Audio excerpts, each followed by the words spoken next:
Well, hello and welcome back to this episode of Open Owl.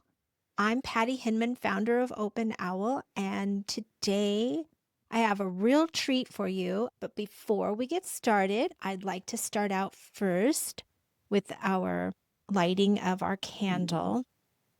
It just kind of gives us this feeling like we have a little ritual that we do before we start.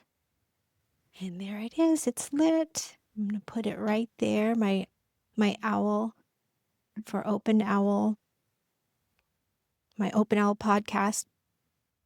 So I've got all this coffee set here because I think it represents something very well to my mind anyway, and that is cultural differences.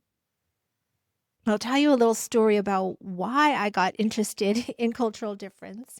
I lived in the Seattle area, and one day I was sitting in Bartell Drugs waiting for a prescription to be filled, and in walks Randy Johnson, the pitcher from the Mariners. And as I observed him walking through the Bartell Drugs store, I noticed that he looked down at the shelves, like from the top. And I'm 4'11", and he's almost 7 feet tall. I don't know exactly what his height is, but he's roughly around 7 feet tall.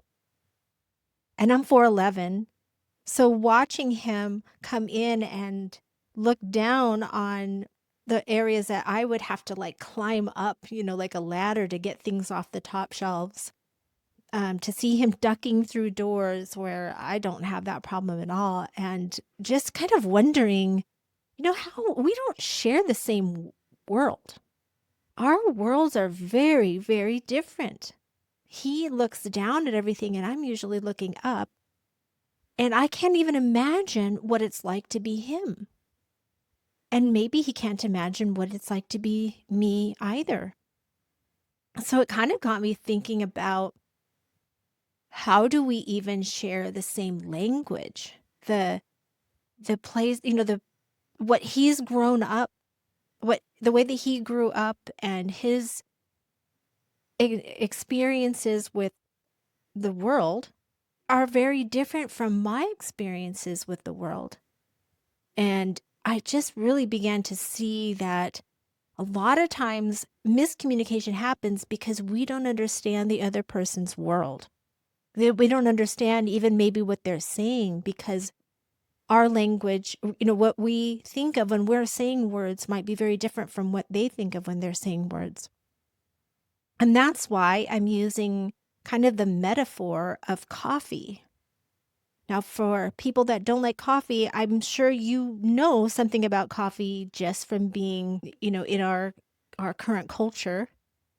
And I thought I would just use it to demonstrate the developmental model of intercultural sensitivity that was created by Milton Bennett, a researcher in communication, to outline the 6 different stages people go through to grow in their ability to relate to cultural differences.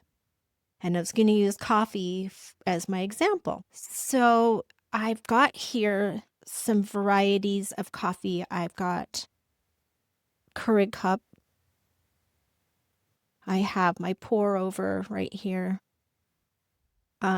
This was the first You Are Here cup I got from Starbucks. Gotta throw that in there. This is my current coffee mug, which is just ginormous. I'm sure that my first one was probably only this big. This is a really old cup that's just been banged up and stuff over the years. And there's different ways to make coffee, of course. There's the Keurig. There's Nespresso. I've got this pour over here. There's a French press. There's the drip coffee that you put a little something in the little basket, a little strainer, I guess, the little paper strainer. There's many different ways of making coffee.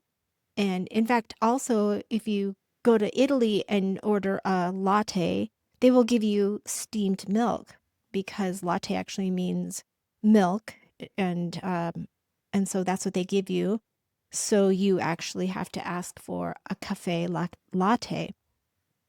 And I am the type of person that likes breve, so I use half and half as my uh is what I like in my coffee. And I was going to pour a bit of coffee for myself from my pour over.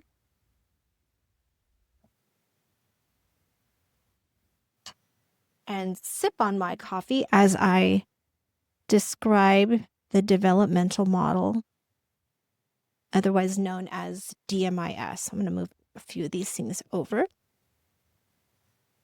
and take a sip of my coffee. Okay, now that's coffee, isn't it?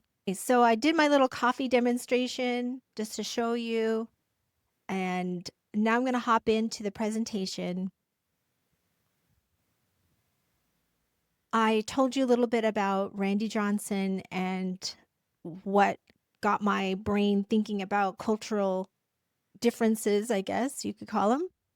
And in my master's program at Gonzaga, that is what I focused on for my capstone project.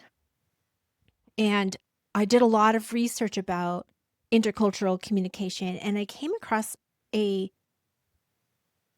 model that helped to see where people are kind of on a scale. And it was developed by Milton Bennett, and it's called the Developmental Model of Intercultural Sensitivity. I'm going to call it DMIS.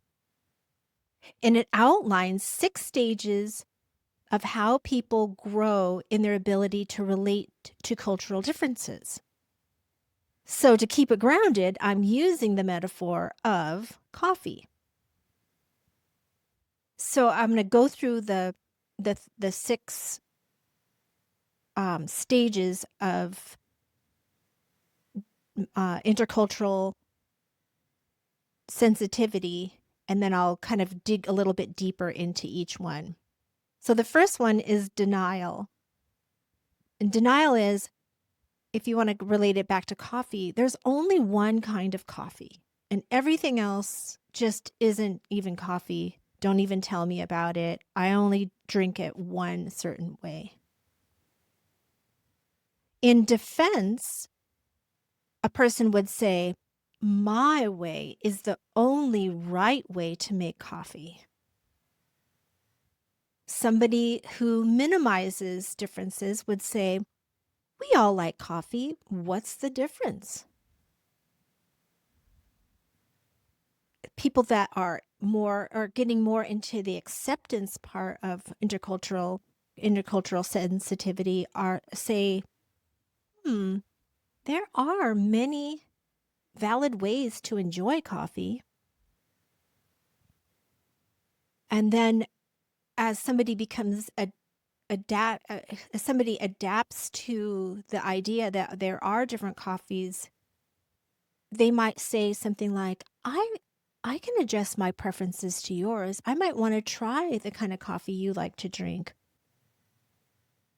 And then, of course, the integration part is, I want to understand the full coffee culture. And somebody in that place just really wants to get a taste of any type of coffee and every type of coffee just to see what it's like. So to go dig a little deeper into each part, we'll talk about denial. And at that point, they just say coffee is just black liquid. And the individuals are unaware of cultural differences. They may live in cultural isolation, so they haven't really been introduced to other cultures. But they see that there's only one way to be, and if you're not like that, then they just sort of they don't accept. They're unaccepting of other cultures. And the second one, defense, my coffee is the right coffee. Here, people recognize their cultural differences, but they judge them harshly. Their culture is right and others are wrong. They might say, I like my coffee with cream and sugar, and anything else just isn't real coffee. So they don't have that capability of looking at a different culture, different types of people, and saying, wow, that's really interesting. I'd like to get to know that person better. I'd like to understand more about why they are the way that they are. They don't really do that. And the third step is called minimization. We're all coffee drinkers. What's the big deal? So it's basically just saying, it's just minimizing differences. We're all the same. Those people that are, there's really no differences between this type of people and this type of people. We're just really all at the bottom of it. We're all just human. And well, that is partially true. Like I said, the difference between, say, myself, 4'11", and Randy Johnson is huge. And it makes a big difference in terms of how somebody relates to the world based on their skin color, their height, all those different places, and growing up in a different area altogether.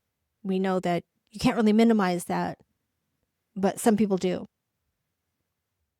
And then getting closer now to being culturally sensitive, it's called acceptance. And somebody at that stage says, there are many different types of people. There's many different types of coffee. I see that my friends like to drink it this way, and I like it this way. Okay, so we just covered ethnocentrism, those first three: denial, defense, and minimization. And now we're going to go to the next part of the continuum, which is acceptance, which is in the ethno-relativism. It recognizes that based on the way people have grown up, their different cultures, the different languages, the different places they've lived, the different experiences they've had, there are differences in people and their culture. Basically, there's different cultures that exist around the world. And so at the first step in that is called acceptance. And it's like somebody saying, there are many ways to enjoy coffee and all are valid. Somebody at acceptance hasn't really stepped in and wanted to taste all the different types of coffee or experience them, but they recognize that there are big differences in different types of coffee. And they believe that they're all valid. They're not fighting against it or minimizing it or any of those reactions that they would in the ethnocentrism part of the spectrum. And so the next stage is adaptation. And that's somebody saying, I can learn to enjoy your type of coffee, even if it's different from mine. They can jump in and get to know another culture, and they don't feel threatened anymore that somebody is different from them. They feel okay with the fact that there's differences, and they are somewhat curious. They're trying to understand and adapt to the different culture that they're now in, instead of pushing against it and saying that the way that I am is the best way to be, so I'm going to be it in any culture. I'm not going to adapt. And then the last step is integration. And somebody at that stage says, I see coffee as a beautiful, complex experience, and I want to understand it all. That's where a person at integration is coming from. At this point, they've internalized that there's multiple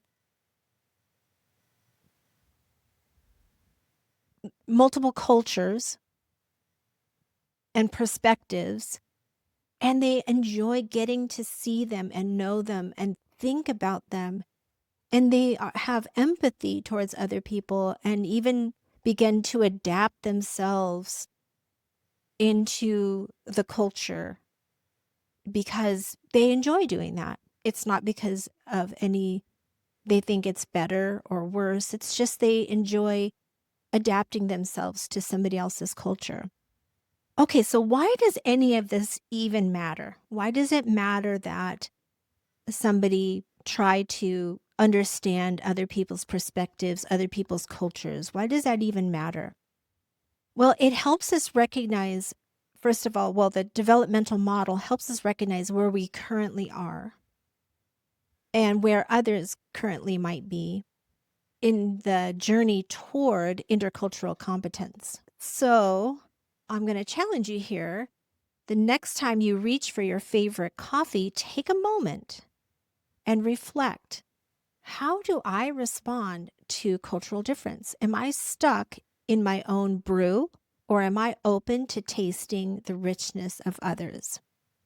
Let's become not just coffee lovers, but culture connoisseurs, one conversation at a time.